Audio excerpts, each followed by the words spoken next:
Salam Guru Penggerak. Perkenalkan, nama saya Samsudin dari UPT SD 55 Pindrang. Kali ini saya akan membagikan sebuah video diseminasi.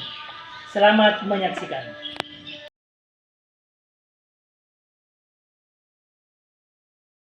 Assalamualaikum Nabila. Waalaikumsalam Pak. Bagaimana kabarnya hari ini? Alhamdulillah Pak, baik. Saya melihat hari ini Nabila terlambat mengikuti upacara bendera ya? Ya Pak, karena tadi malam saya lama baru tidur.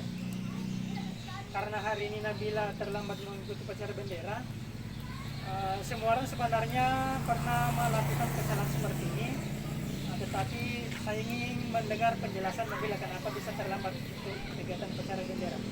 Saya bangun kesiangan dan lupa kalau hari ini upacara Pak. Kira-kira Nabila karena kegiatan upacara bendera hari ini karena terlambat, kira-kira melanggar keyakinan tidak? Ya Pak, saya melanggar. Keyakinan kelas apa kira-kira yang dilanggar? Saya tidak disiplin waktu Pak. Iya. Nah, sekarang Nabila karena tidak disiplin waktu, maka apa kira-kira yang ingin Nabila lakukan untuk kedepannya? Saya akan bangun lebih awal dan memasang alarm Pak. Iya. Nah kalau Nabila mau seperti itu untuk memasang alarm dan sebagainya, kembali kira-kira Nabila untuk menjadi orang seperti apa? Saya akan jadi orang yang disiplin dan mandiri. Ya, jadi baik karena Nabila untuk memahami kegiatan ini, memahami juga keterlambatannya dan akan sadar untuk memperbaiki. Silakan untuk mengikuti kegiatan upacara bendera seperti biasa dengan teman-temannya. Baik Pak, terima kasih. Puji syukur kita selalu panjatkan kepada Allah Subhanahu wa taala karena kita masih diberi kesehatan dan kesempatan sehingga kita bisa hadir di tempat ini, dan tak lupa pula kita kirimkan salawat kepada Nabiullah Muhammad SAW sebagai suri teladan sehingga kita bisa menjadi lebih baik seperti yang kita rasakan sekarang ini. Alhamdulillah, salah satu guru sekaligus sebagai kepala sekolah di UPT SDN 55 menjadi calon guru penggerak, dan insya Allah nanti akan jadi guru penggerak. Semoga kita semua selaku teman-teman guru bisa tergerak dan bisa bergerak seperti beliau, agar nantinya kita sebagai guru bisa menjadi lebih baik sebagai panutan, sebagai teladan bagi anak-anak kita semua. Sesuai dengan judul acara pada hari ini, yaitu diseminasi membangun budaya positif di lingkungan. Ya, di lingkungan sekolah. Diseminasi membangun budaya positif di lingkungan sekolah. Berbicara tentang budaya berarti harus dibiasakan. Membangun berarti harus dibiasakan membangun budaya positif dimulai dari kita dulu sebagai guru. Dan lebih jelasnya, insya Allah hari ini akan disampaikan atau dipaparkan oleh Bapak Kepala Sekolah sekaligus calon guru penggerak angkatan 10, dan kepada beliau disilakan.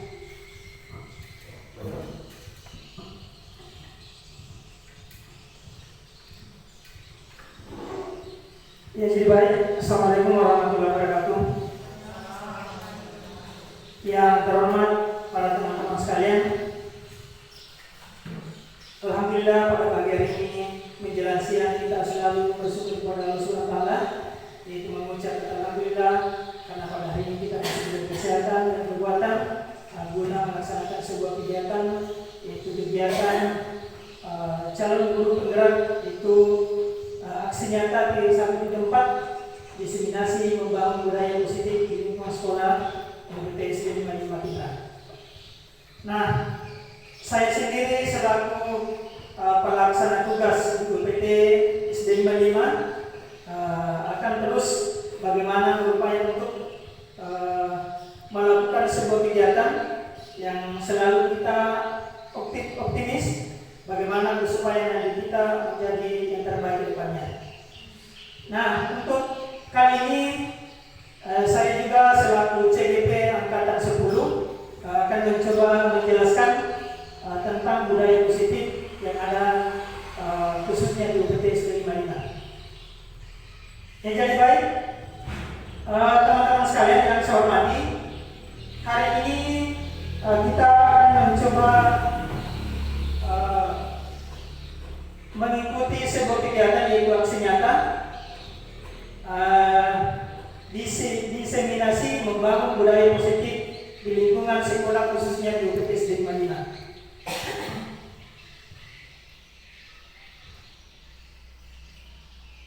Ya, selamat datang Ibu Guru hebat.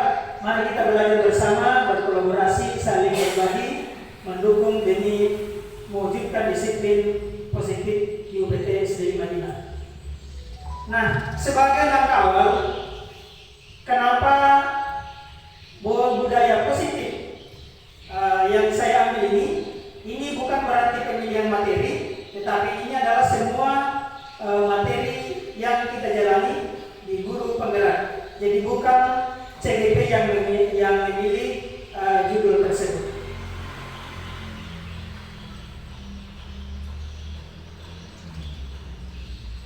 Nah, konsep utama budaya positif ada 7. Yang pertama, perubahan paradigma baru. Yang kedua, disiplin positif. Yang ketiga, kebutuhan dasar manusia. Yang keempat, motivasi perilaku manusia. Dan yang kelima, positif kontrol. Dan yang keenam, keyakinan kelas.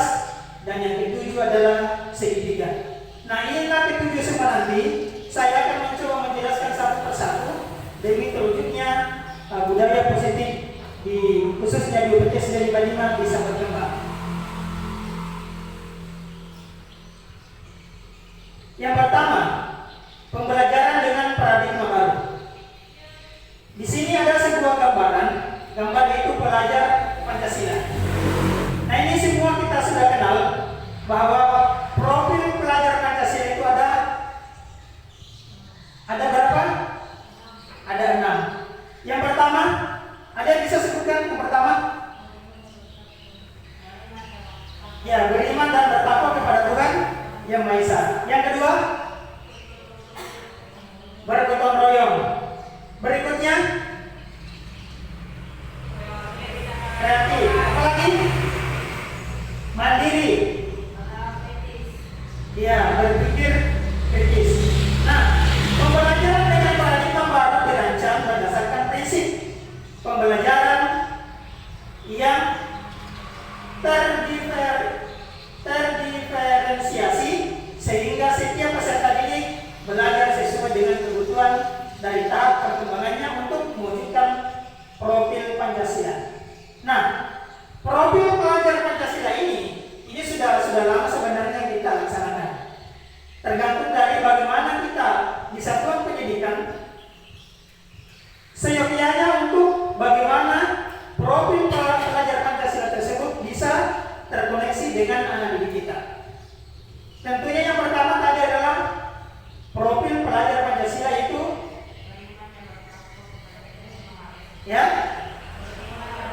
beriman dan bertakwa kepada Tuhan Yang Maha Esa. Ini yang salah satu yang sering kita lakukan adalah salat berjamaah ketika anak-anak selesai belajar, yaitu kelas 3, kelas 4, kelas 5. Sebentar saya akan tampilkan kegiatan-kegiatan kita yang sering kita lakukan di sekolah menyangkut dengan profil pelajar Pancasila, yaitu ketuhanan Yang Maha Esa. Kemudian yang kedua adalah bergotong royong. Nah, bergotong royong juga ini biasa kita lakukan. Itu biasanya pada saat sebelum kita memulai pelajaran ada biasa kerja bakti. Nah, disinilah letak gotong royong kita mencontohkan yang ada di diri kita bagaimana supaya gotong royong tersebut itu sangat berguna bagi anak didik kita. Nah, kemudian berpikir kritis.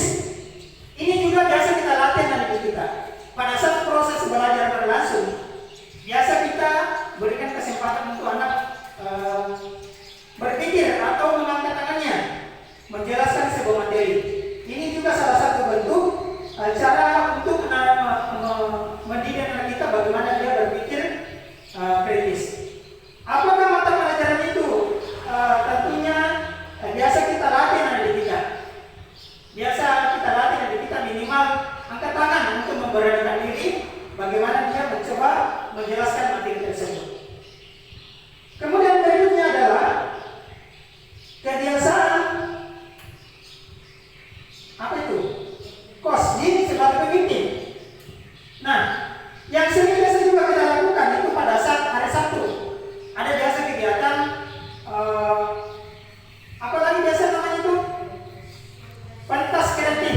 Iya, pentas kreatif ini biasa juga kita laksanakan, itu diadakan setiap hari Sabtu. Ini juga salah satu bentuk bagaimana membimbing anak didik kita menjadi seorang pemimpin. Nah, menjadi seorang pemimpin itu tentunya harus mempunyai yang namanya keberanian. Ada juga yang namanya tanggung jawab. Ya, itu adalah salah satu bentuk bagaimana melatih anak didik kita untuk menjadi seorang pemimpin.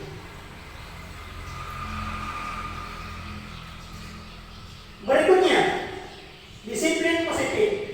Dalam budaya kita, makna kata disiplin dimaknai menjadi sesuatu yang dilakukan seseorang pada orang lain untuk mendapatkan kepatuhan. Nah, kita kecenderungan menghubungkan kata disiplin dengan kata ketidaknyamanan. Nah, budaya positif ini biasa sering kita lakukan. Mungkin biasa bisa teman-teman sekalian atau para ibu sekalian bisa mungkin disebutkan salah satu budaya positif yang biasa sering kita lakukan di sekolah. Budaya positif apa biasa yang kita lakukan di sekolah? Salah satunya apa itu? Ya, datang tepat waktu atau datang lebih awal. Ya, itu budaya positif termasuk juga. Mungkin ada yang lain selain dari datang tepat waktu atau datang lebih awal?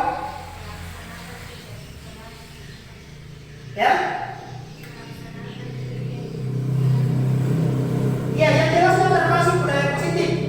Contoh misalnya, ketika kita guru berada dalam kelas untuk memberikan atau terjalankan proses belajar mengajar, ada biasa siswa langsung saja keluar, tidak minta izin.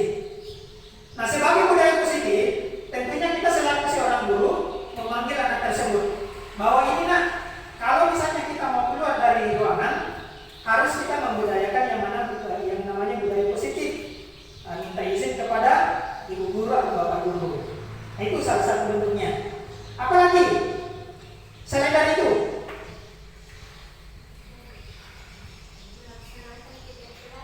Ya, salah satunya juga melaksanakan kelas dengan tujuan adalah bagaimana mewujudkan atau menghidupkan yang namanya hidup disiplin. Nah, kemudian disiplin positif merupakan salah satu cara penerapan disiplin yang bertujuan untuk menumbuhkan kesadaran peserta, memberdayakan peserta didik untuk melakukan sesuatu tanpa sogokan, ancaman maupun hukuman. Nah, tujuan sebenarnya positif ini adalah bagaimana kita seorang guru memberikan budaya positif kepada anak didik kita tanpa dengan yang namanya sogokan. Contoh misalnya biasa. Nah, coba kalau Anda lakukan setiap hari ini, datang lebih awal terus, saya akan memberikan sebuah hadiah misalnya. Nah, ini tidak boleh kita lakukan. Nanti ada penjelasannya seperti apa dan bagaimana sebenarnya kalau kita memberikan sogokan-sogokan semacam itu terhadap anak didik kita. Kalaupun misalnya ada semacam hadiah pada saat kenaikan kelas itu lebih lain lagi rasanya. Tetapi yang dimaksud di sini adalah budaya positif. Ketika kita ingin menerapkan budaya positif, tetapi kita memberikan sebuah sogokan kepada kepada diri kita itu tidak layak sebenarnya. Kemudian ada semacam hukuman. Ini juga tidak boleh kita lakukan, semacam hukuman terhadap diri kita. Misalnya, dia terlambat hadir ke sekolah. Kita memberikan sebuah hukuman. Anak Ali, tolong berdiri menghadap ke matahari selama 15 menit. Nah, ini tidak boleh kita lakukan. Kenapa demikian?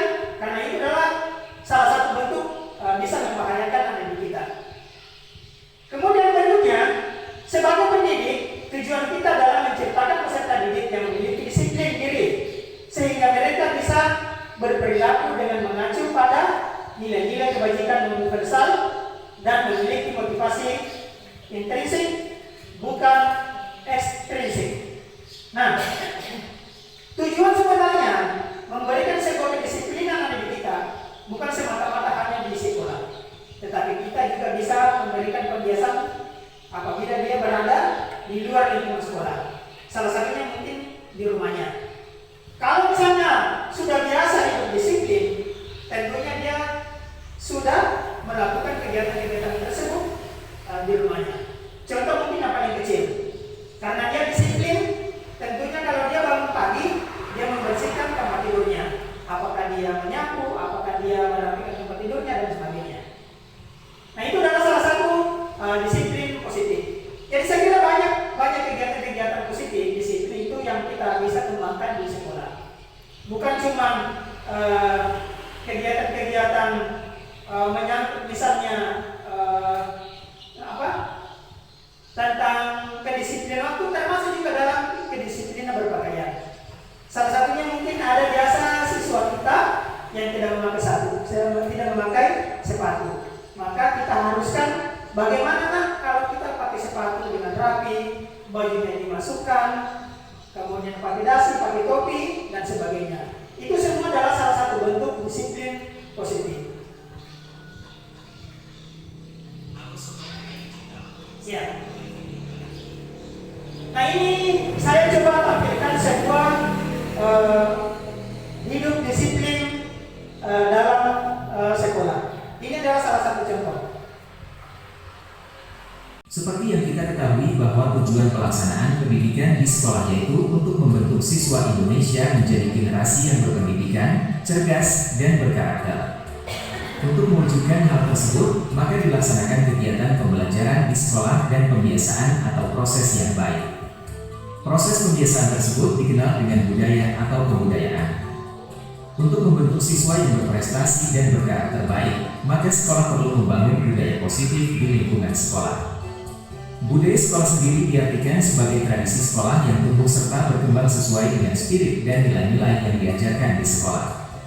Dengan kata lain, budaya sekolah menjadi kebiasaan yang disepakati bersama untuk dilakukan dalam waktu yang lama ketika terjadi kegiatan pembelajaran.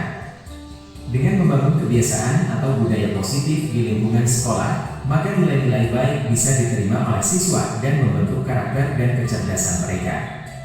Bentuk untuk membangun budaya positif di sekolah cukup beragam, salah satunya seperti banyaknya program sekolah yang bertujuan untuk menumbuhkan karakter siswa. Beberapa program atau budaya sekolah seperti sekolah adiwiyata, program literasi untuk meningkatkan berpikir kritis pada siswa, program kantin kejujuran untuk menumbuhkan sikap jujur, dan lainnya. Bahkan, pembentukan karakter menjadi salah satu tujuan utama dalam pendidikan. Hal ini juga dinyatakan oleh Ki Hajar Dewantara yang merupakan Bapak Pendidikan Indonesia yang mengisyaratkan jika pendidikan untuk mencapai kehidupan yang bahagia. Adapun karakter yang diharapkan dari pelaksanaan pendidikan yaitu menjadi manusia serta anggota masyarakat yang tercantum dalam profil pelajar Pancasila yaitu beriman dan bertakwa kepada Tuhan Yang Maha Esa, berakhlak mulia, kreatif, gotong royong, berkebinekaan global, bernalar kritis serta mandiri. Ada banyak budaya positif yang seharusnya diterapkan di sekolah untuk membiasakan warga sekolah melakukan hal baik, memiliki akhlak, dan bermanfaat untuk lingkungan. Untuk menerapkan budaya positif di sekolah tentu diperlukan peran guru dan sekolah yang optimal. Guru bisa membangun komunitas di sekolah untuk menyiapkan siswa di masa depan menjadi manusia berdaya, bukan hanya untuk pribadinya saja tetapi berdampak positif pada masyarakat. Adapun berikut ini merupakan tujuan budaya positif di sekolah yang bisa diterapkan, yaitu 1. Melaksanakan tata tertib sekolah. Di setiap sekolah pastinya ada tata tertib yang harus dipatuhi oleh setiap siswa. Tata tertib berfungsi sebagai pembatas antara yang boleh dan tidak boleh dan antara yang baik dan tidak baik bagi warga sekolah. Sekolah membuat tata tertib untuk disepakati dan dijalankan bersama. Dengan melaksanakan dan menaati tata tertib, maka situasi di sekolah akan berjalan dengan tertib dalam waktu yang lama. Program sekolah juga jadi berjalan sesuai dengan aturan main. Kebiasaan positif ini harus terus berkembang hingga menjadi karakter. 2. Cinta kebersihan dan lingkungan. Penanaman rasa cinta kebersihan adalah budaya positif yang harus dimiliki setiap siswa. Di sini, cinta kebersihan artinya menjaga kebersihan terhadap diri sendiri dan juga terhadap lingkungan sekolah. Kebersihan terhadap diri sendiri bertujuan untuk membentuk pribadi siswa yang sehat dan jiwa yang kuat. Siswa juga akan dapat mengikuti kegiatan belajar mengajar dengan baik setiap harinya. Untuk rasa cinta kebersihan terhadap lingkungan sekolah, siswa dapat membuat jadwal tiket membersihkan kelas dan halaman sekolah supaya bersih. Dengan lingkungan sekolah yang bersih, maka akan tercipta udara segar dan belajar jadi nyaman. 3. Kejujuran. Karakter kejujuran juga sangat penting untuk ditanamkan di lingkungan sekolah, bukan hanya untuk siswa, tetapi guru juga sebagai tenaga pengajar. Kejujuran adalah investasi yang berharga terciptanya komunikasi dan hubungan yang sehat antar manusia. Dampak positif dari menjadi manusia yang jujur ada untuk berbagai sisi kehidupan. Apalagi di masa sekarang di mana kejujuran mahal harganya. Karakter itu harus dilakukan dan ditanamkan sejak usia ini. Menjadi orang yang dipercaya orang lain adalah hal yang sangat indah untuk dimiliki seseorang. 4. Religius. Dengan menanamkan karakter religius sejak usia dini, maka akan jadi langkah awal menumbuhkan sikap dan perilaku keberagamaan pada siswa. Upaya penanaman nilai religius harus disesuaikan dengan tingkat perkembangan siswa. Misalnya di tahap masa kanak-kanak, mereka ada di tahapan meniru dari yang dilihat dan diingat. Yang bisa dilakukan oleh sekolah adalah dengan membiasakan berdoa sebelum memulai kegiatan dan selalu bersyukur kepada Tuhan Yang Maha Esa. Peran guru sangatlah penting di sini untuk jadi teladan, pengingat, dan sebagai contoh untuk melaksanakan kegiatan bersifat religius. Sebelum lanjut ke dalam materi selanjutnya, bagi Anda yang belum mengikuti Instagram Belajar Era Digital bisa mengikuti di Belajar Era. Ya, sekarang kita lanjut ke budaya positif. Jadi ini adalah salah satu bentuk yang sering kita lakukan di sekolah, yaitu budaya-budaya positif. Yang pertama mungkin tentunya adalah guru hadir untuk bagaimana mencontohkan anak didik kita bahwa ini harus kita mencintai lingkungan. Kemudian ada semacam sholat berjamaah. Ini tadi yang sudah sampaikan tadi tentang budaya positif kepemimpinan siswa itu yang kita lakukan atau kita laksanakan pada saat hari Sabtu itu pentas kreatif.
mencarikan rezeki, mencarikan apalah.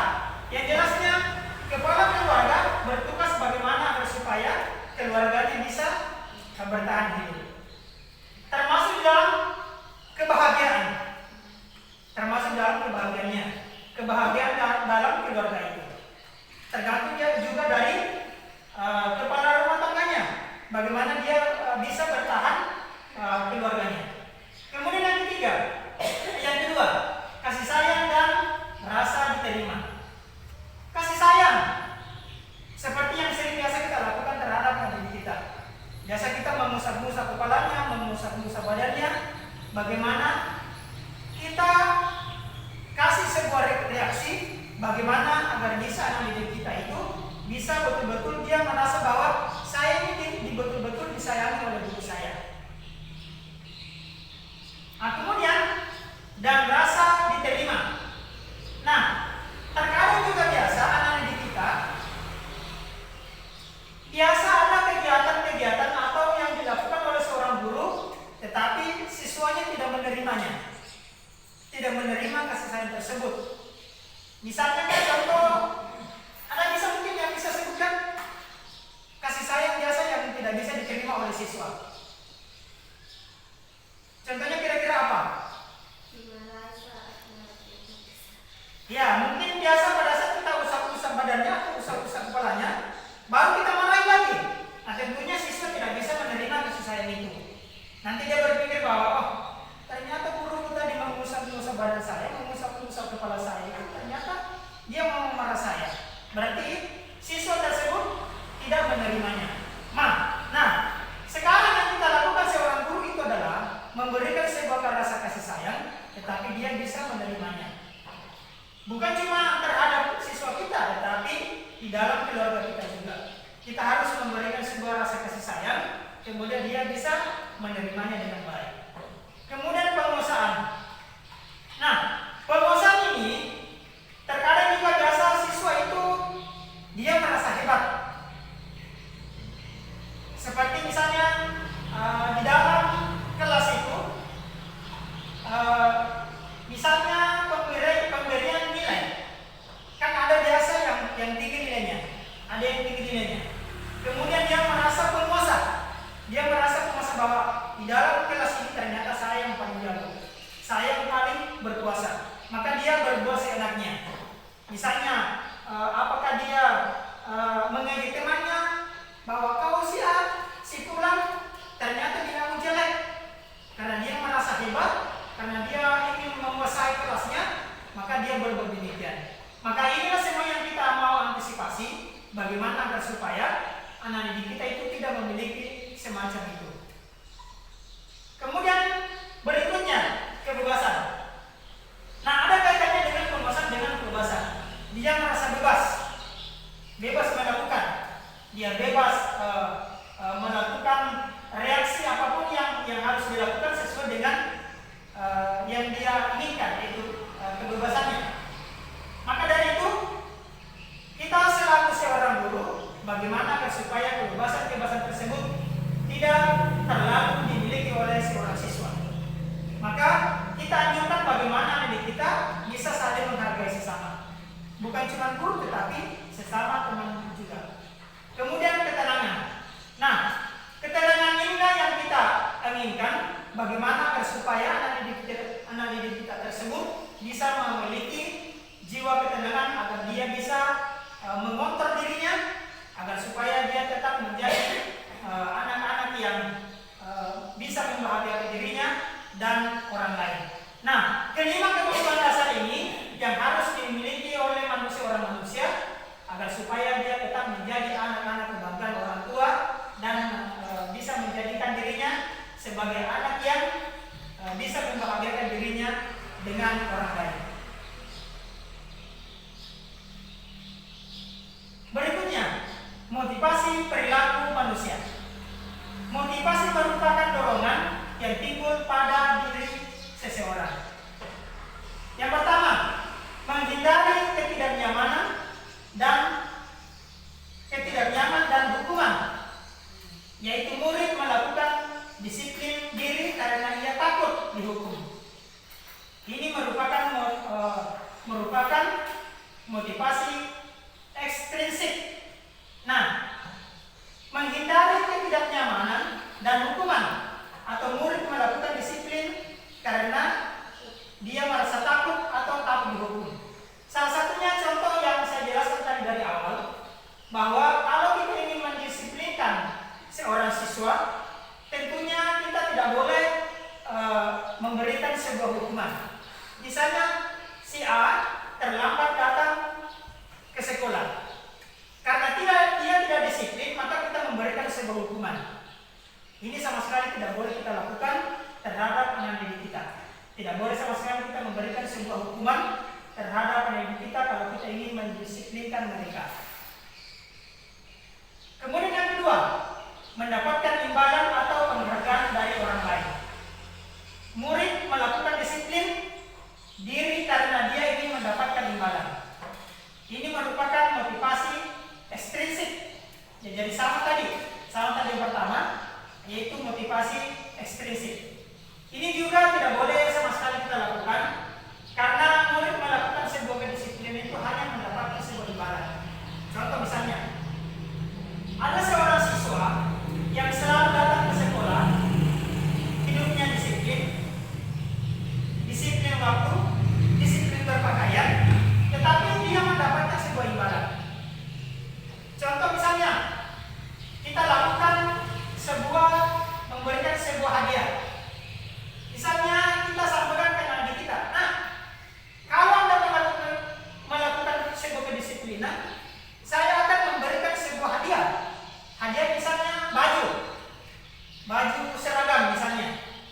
Nah, ini tidak boleh kita lakukan, memberikan sebuah imbalan terhadap anak didik kita demi mendisiplinkan mereka. Tetapi yang harus kita lakukan di sini, bagaimana bisa kita seorang guru menggerakkan mereka, mendisiplinkan mereka dengan dasar bagaimana agar supaya dia menjadi anak-anak yang hidup disiplin dengan membiasakan disiplin waktu, disiplin berpakaian, dan disiplin sebagainya. Kemudian yang ketiga, menghargai nilai-nilai kebajikan diri sendiri. Murid ini melakukan disiplin diri karena sadar akan nilai kebajikan dirinya. Ini merupakan motivasi intrinsik. Nah, inilah mungkin yang harus kita lakukan sebagai seorang guru, merupakan motivasi intrinsik, yaitu murid ini melakukan kedisiplinan karena sadar akan kebajikan dirinya. Salah satunya adalah karena siswa tersebut berpikir bahwa kedisiplinan ini bukan untuk orang lain, ini adalah semata-mata untuk kepentingan diri saya sendiri. Contoh misalnya, kalau saya berbuat kedisiplinan, kalau saya mulai dari awal ini, tentunya saya harus membangun fondasi yang kuat. Fondasi yang bagaimana? Fondasi kedisiplinan.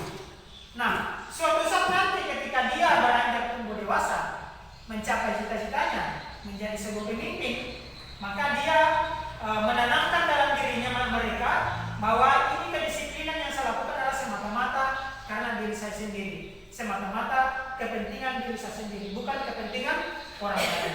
Ini yang dimaksud dengan merupakan motivasi intrinsik. Karena dia melakukan kedisiplinan, karena dia akan sadar ternyata kedisiplinan ini adalah betul-betul memotivasi saya agar supaya menjadi anak-anak yang sesuai yang dia harapkan.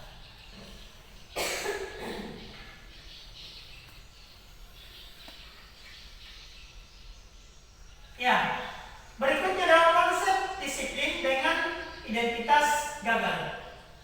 Hukuman dengan penghargaan. Sesuai dengan apa yang tadi saya jelaskan. Yang pertama, hukuman menyakitkan, tidak nyaman, murid takut, memaksa, murid menyembunyikan kesalahannya, kemudian murid menjadi rendah diri. Ketika kita menerapkan hukuman terhadap seorang siswa, inilah yang mereka yang timbul dalam diri mereka sendiri. Tentunya seorang siswa menyakitkan kalau kita memberikan sebuah hukuman. Salah satunya misalnya kita tadi ingin mendisiplinkan mereka, tetapi kita memberikan sebuah hukuman.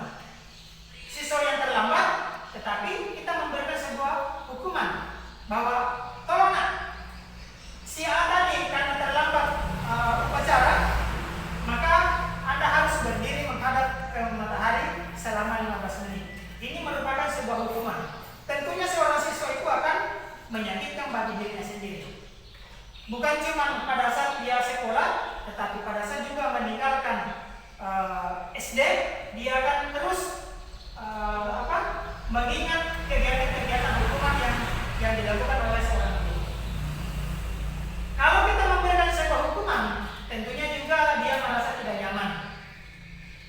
Yang misalnya guru itu tadi memberikan hukuman, tentu hatinya galau, tidak nyaman dia rasa. Apabila dia di dalam kelas tidak nyaman, dia mengerjakan tugas tidak nyaman juga, karena dia diberikan sebuah hukuman. Kemudian juga murid merasa takut. Kalau dia merasa takut, tentunya sudah pasti murid itu akan terbebani dengan hukuman-hukuman yang kita berikan. Kemudian kita memaksa. Kalau misalnya kita memaksa untuk berbuat kedisiplinan, tentunya juga siswa tidak merasa nyaman. Dia tidak merasa nyaman karena kita memaksa. Misalnya pemaksaan kita tidak boleh kalau tidak dibersihkan, tidak boleh kalau kita tidak hadir lebih awal. Kemudian murid juga menyembunyikan kesalahannya. Misalnya timbul merasa ketidakjujurannya karena dia menyembunyikan sebuah kesalahan. Misalnya si A hari ini terlambat hadir ke sekolah. Tentunya dia menyembunyikan, dia berbohong misalnya. Saya terlambat bangun Pak. Saya tadi terlambat bangun Ibu. Padahal tidak.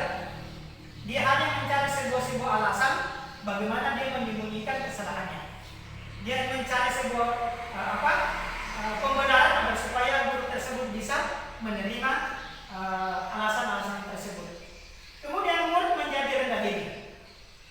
Nah, kalau kita memberikan sebuah hukuman, tentunya tadi ada siswa merasa disakiti, tidak nyaman, murid merasa takut, kemudian murid tersebut merasa bahwa saya ini adalah seorang siswa yang selalu dihukum. Jadi sudah pasti dia merasa rendah diri. Jadi merasa dia terkucilkan dari teman-teman yang lain.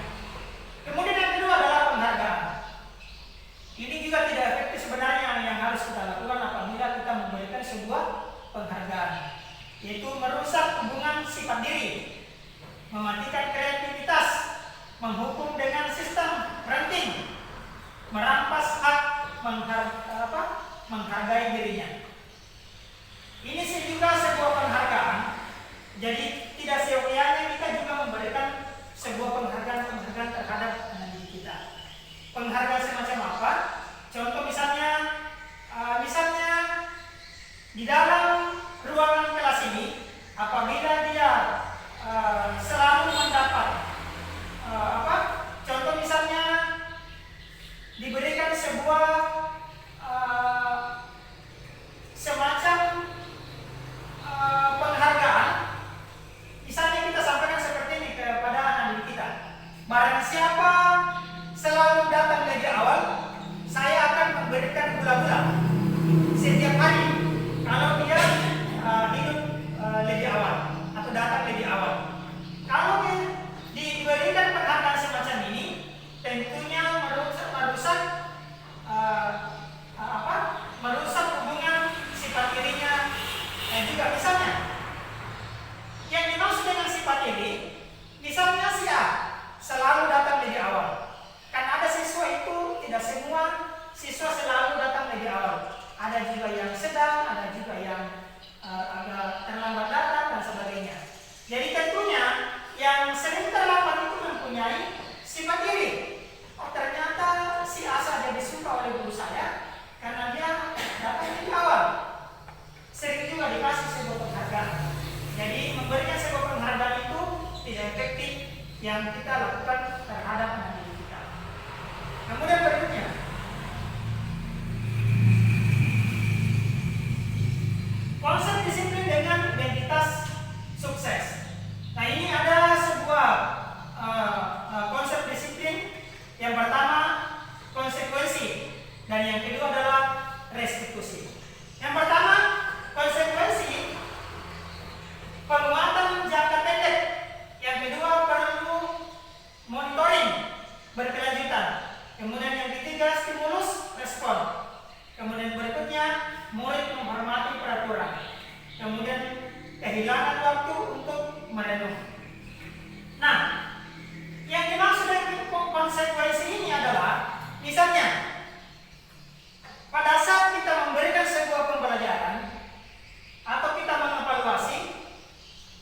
semuanya diberikan sebuah tugas kepada anak kita.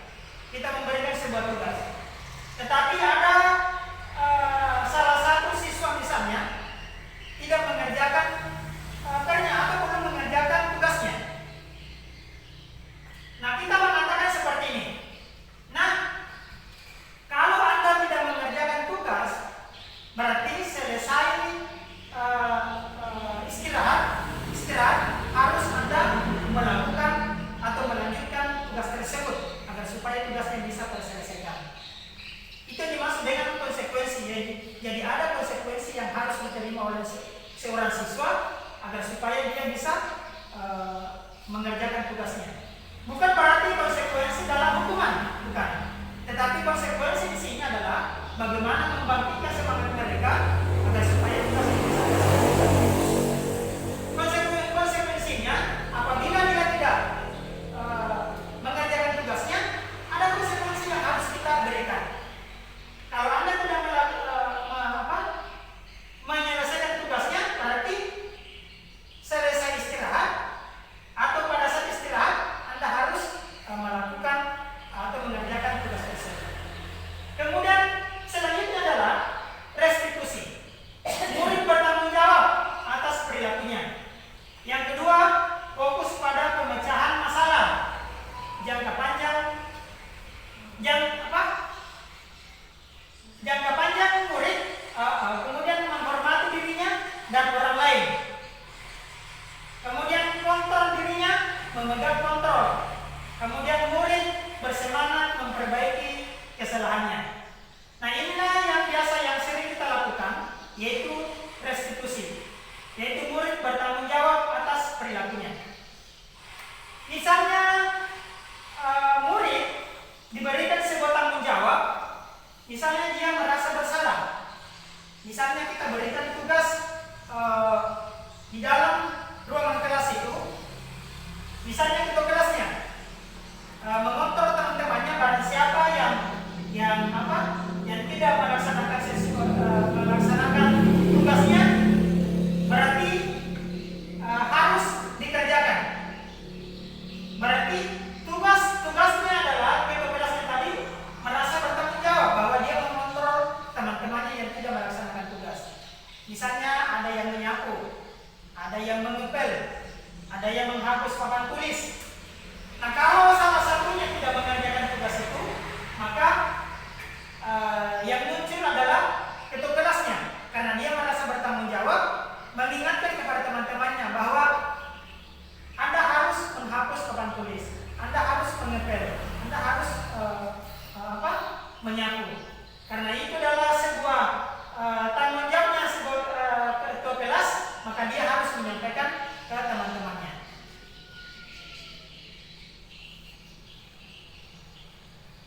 Nah, konsep disiplin pendekatan restitusi. Pengertian restitusi adalah proses menciptakan kondisi bagi murid untuk memperbaiki kesalahan mereka, sehingga mereka bisa kembali pada kelompok mereka dengan karakter yang lebih kuat. Contoh misalnya, ada salah seorang siswa, misalnya tidak sempat mengikuti upacara bendera. Misalnya si A, kita panggil. Misalnya Nabila, karena misalnya Nabila tidak sempat mengikuti upacara bendera, maka kita akan panggil. Nah, kita dialog dengan siswa kita. Ini konsep restitusi. Kita dialog. Kita tanya, misalnya Nabila, kenapa hari ini Anda terlambat mengikuti upacara bendera? Tentunya kita bisa memberikan sebuah alasan. Kita tanya, apa kira-kira alasannya Nabila? Kenapa sehingga bisa terlambat mengikuti upacara bendera? Kenapa sehingga bisa terlambat mengikuti upacara bendera? Kemudian setelah itu kita tanya apa alasannya. Kita tanya lagi, apakah kira-kira melanggar Nabila untuk kegiatan upacara bendera? Tentunya dia menjawab dengan kata, ya Pak, ya Bu, saya hari ini melanggar. Nah, ada mungkin keyakinan yang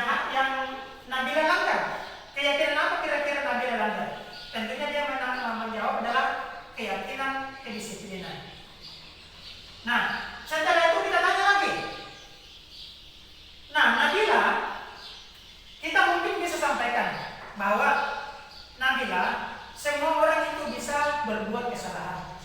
Semua orang bisa terlambat. Manusia itu tidak ada sempurna. Tetapi yang jelasnya Nabila menyadari bahwa kesalahan itu, keyakinan itu saya langgar. Maka kita tanya lagi ke Nabila.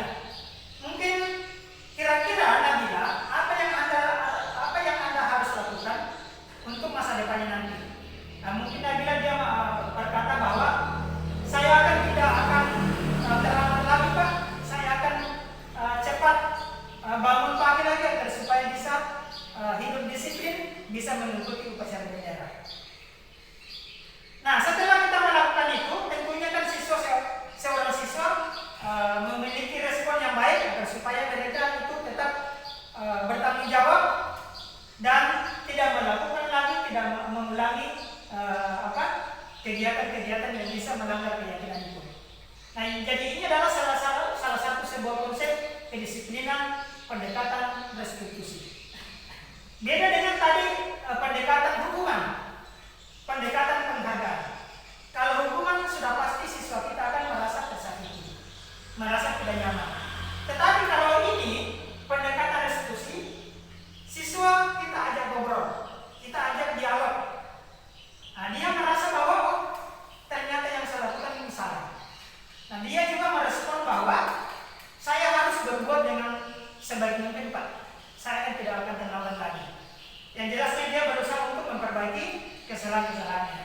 Kemudian ciri-ciri restitusi, bukan menebus kesalahan, namun belajar dari kesalahan, memperbaiki hubungan.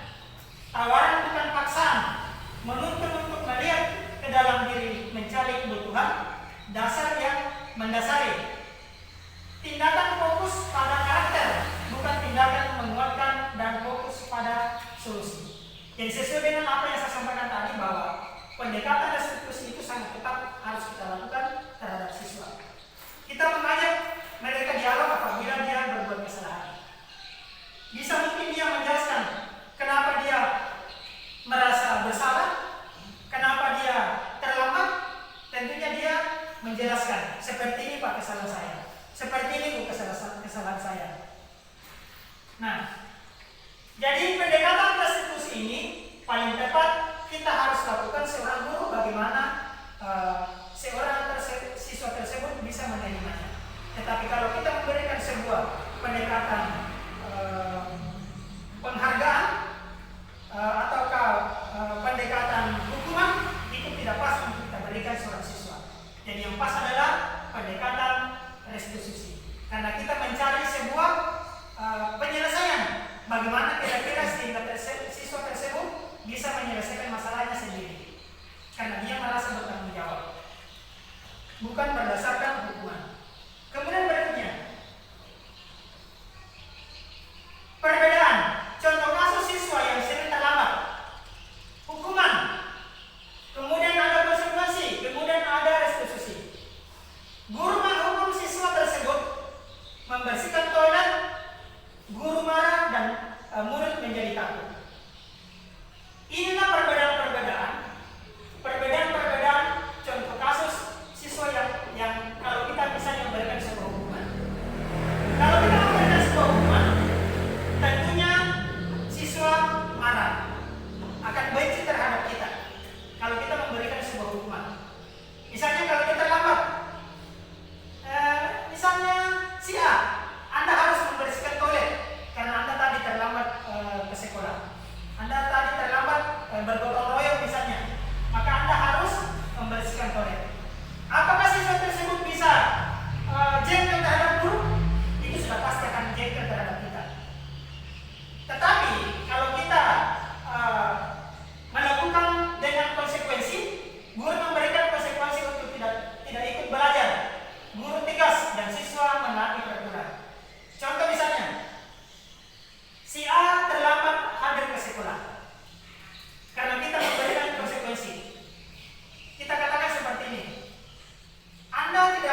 siswa menyelesaikan masalah, guru terbuka dan siswa menghormati dirinya dan orang lain. Seperti yang dijelaskan tadi awal, bahwa kegiatan restitusi ini kita harus menanyakan kepada siswa.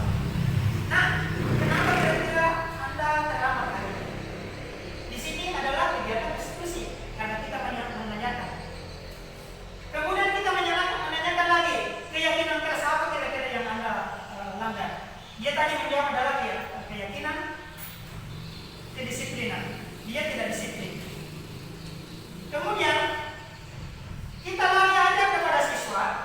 Nah, apa kira-kira yang Anda harus lakukan sehingga Anda hidup disiplin? Dia tadi mengatakan saya akan berusaha untuk bangun pagi, bangun lebih awal agar supaya saya bisa mengikuti upacara bendera. Nah, kemudian guru terbuka dan siswa menghormati. Di mana letak keterbukaan seorang guru? Keterbukaannya dia mengajak ke seorang siswa bagaimana agar supaya siswa itu bisa menjelaskan apa kira-kira apa penyebabnya sehingga dia bisa terlambat. Nah, di situ letak keterbukaan guru dan siswa menghormati dirinya dan orang lain. Menghormati bagaimana? Tentunya dia ada dialog antara guru dengan siswa. Kemudian selanjutnya, contoh penerapan 5 positif kontrol. Ada penghukum, yang kedua pembuat merasa bersalah, kemudian yang ketiga teman, kemudian yang keempat pemantau, kemudian yang kelima adalah manajer. Nah, kelima contoh penerapan 5 posisi kontrol ini, yang mana kira-kira yang paling pas untuk kita lakukan di sekolah kita?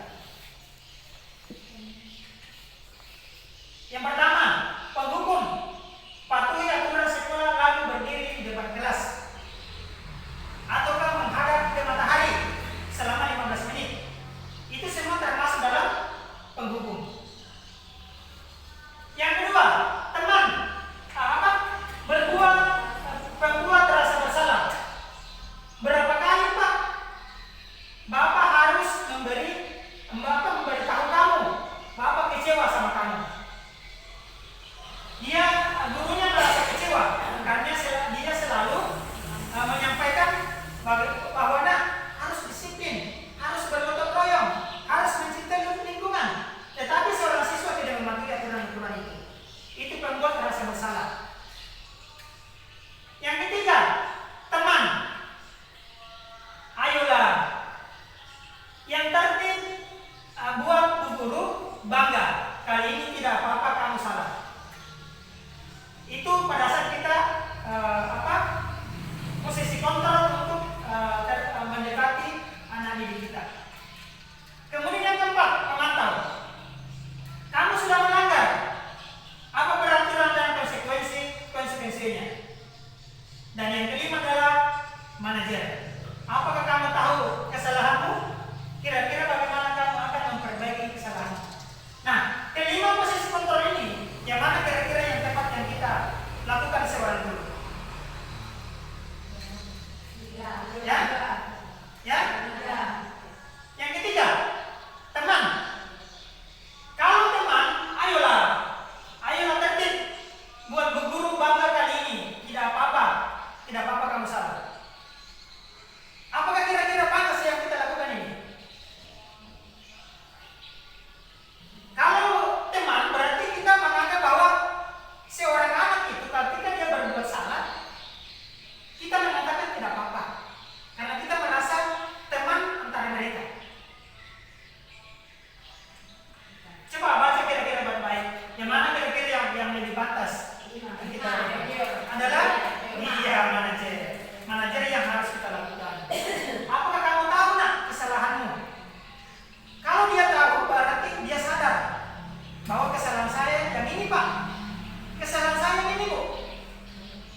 terhadap siswa kita, tetapi yang paling pantas adalah manajer. Apakah kamu tahu nak kesalahanmu hari ini? Kalau dia sudah tahu, maka apa kira-kira yang Anda harus lakukan untuk memperbaiki kesalahan itu? Contoh, mungkin ada sebuah kasus. Misalnya kita di sebuah jalanan, ada misalnya jalanan yang becek misalnya. Kalau misalnya ada sebuah jalur yang becek misalnya salah satunya, kemudian ada juga kita berpapasan, maka sebenarnya kalau jalur itu misalnya si A benar, si B salah misalnya, tetapi si B tetap melakukan kesalahan-kesalahan itu. Tentunya kita ada dialog. Coba kira-kira yang mana kira-kira salah? Apakah saya atau Anda? Kita ajak berpikir. Oh, ternyata saya salah, Pak. Karena memang bukan jalanan saya itu. Nah, kira-kira apa kira-kira yang Anda harus lakukan? Tentunya dia minta maaf. Pak, saya minta maaf. Saya yang salah sebenarnya. Jalan Anda itu adalah yang benar, Anda itu bukan sebenarnya saya. Nah, inilah yang dimaksud dengan manajer. Dia tahu kesalahannya, kemudian dia meminta maaf dan berusaha dia berbuat sesuatu agar supaya dia bisa lebih meningkatkan lagi dirinya. Jadi yang paling pas yang kita lakukan adalah manajer. Ya? Iya.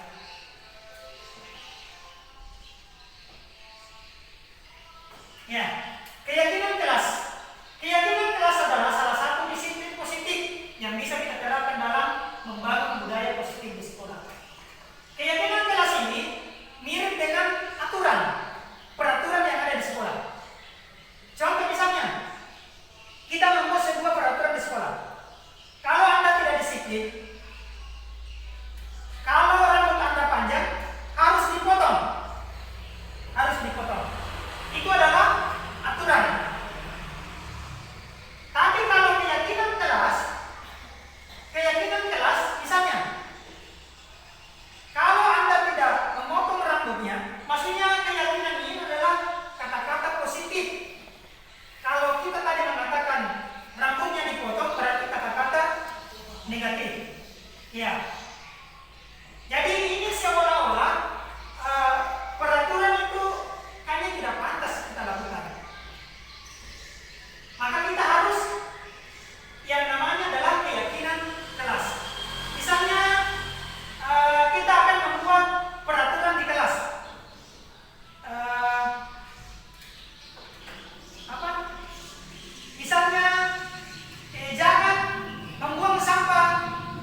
jangan, tidak boleh. Ya, kita harus mencari kata-kata atau kalimat yang positif, yang membuang sampah di tempatnya. Jangan, tidak boleh membuang sampah di dalam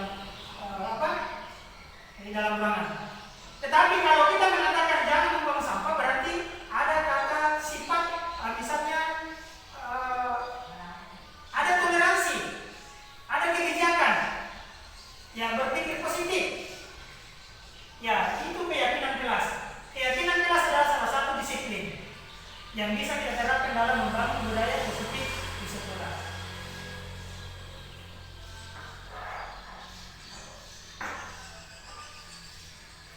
Nah, berikutnya, bagaimana pembentukan keyakinan kelas? Lebih abstrak, berupa pernyataan universal dibuat dalam bentuk positif. Sedikit saja agar mudah diingat sesuai dengan kondisi kelas. Sekolah agar mudah ditetapkan semua warga sekolah. Warga kelas sekolah dilibatkan saat membuat. Jadi pada saat kita membuat keyakinan kelas, siswa harus diajar. Nah, contoh misalnya kalau kita biasa LK seperti yang kami laksanakan di hari Sabtu itu, ada keyakinan kelas yang kita laksanakan dulu. Yang pertama, saling menghargai. Yang kedua, tidak boleh menghargai, termasuk dalamnya itu tidak merokok dalam kelas. Jadi dia muncul itu keyakinan kelas yang menghargai orang lain. Kemudian merapikan meja pada saat kita pulang. Itu salah satu semua bentuk adalah keyakinan kelas dengan melibatkan siswa. Jadi nanti kalau selesai belajar, bangku atau meja yang tidak rapi, dia akan merapikan sendiri. Karena dia sudah mengikuti keyakinan kelas yang kita sudah susun tadi dengan melibatkan seorang siswa.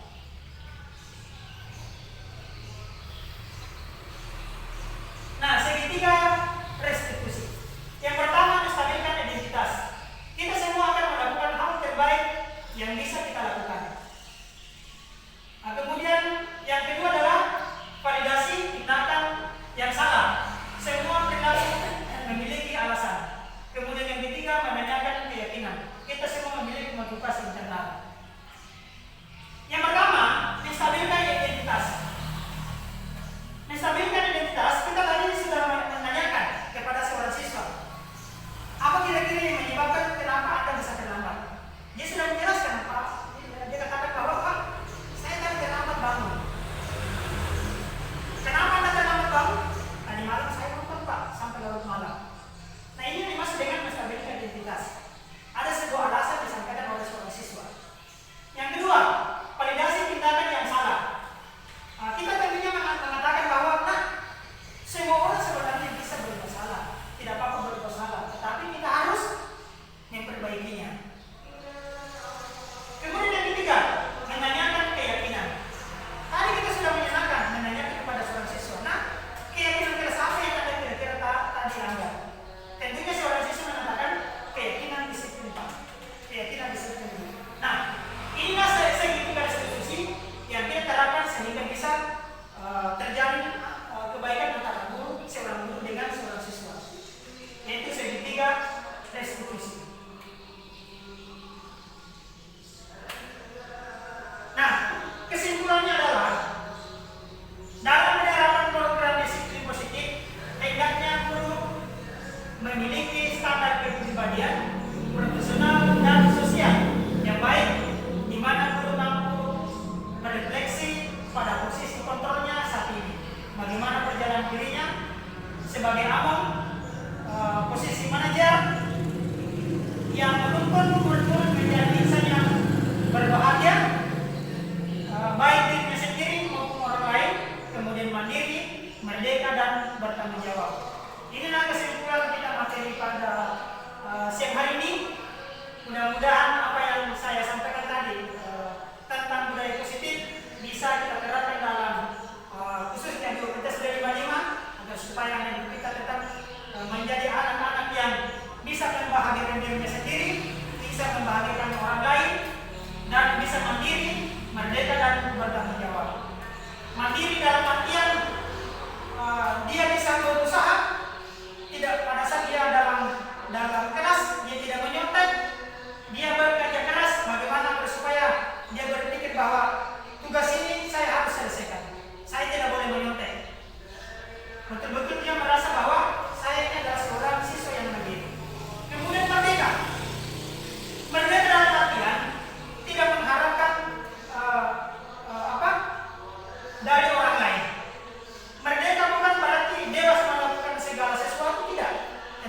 Merdeka dalam artian dia bisa melakukan sesuatu yang positif. Mereka bisa berpikir positif agar supaya dia bisa menjadi anak-anak yang merdeka, dalam artian merdeka bisa berupaya menjadi anak-anak yang membahagiakan dirinya sendiri. Bukan berarti merdeka misalnya berbuat sesuatu yang negatif, bukan. Tetapi merdeka dalam artian bisa berbuat sesuatu di sekolah, baik mencerdaskan dirinya, bisa juga terhadap orang lain, agar supaya dia bisa tetap menjadi anak-anak yang berprestasi. Kemudian bertanggung jawab. Bertanggung jawab adalah ketika dia selesai dalam belajar di dalam lingkungan kelas, dia merapikan kelasnya, dia menyapu, dia berusaha tetap sekolahnya bersih dan sebagainya. Jadi kita berusaha sebagai seorang guru bagaimana menjadikan mereka itu bisa membahagiakan dirinya sendiri dengan membahagiakan orang lain. Itu sebenarnya filosofi dari Ki Hajar Dewantara. Bagaimana membahagiakan dirinya sendiri dengan orang lain. Dengan yang dimaksud dengan merdeka.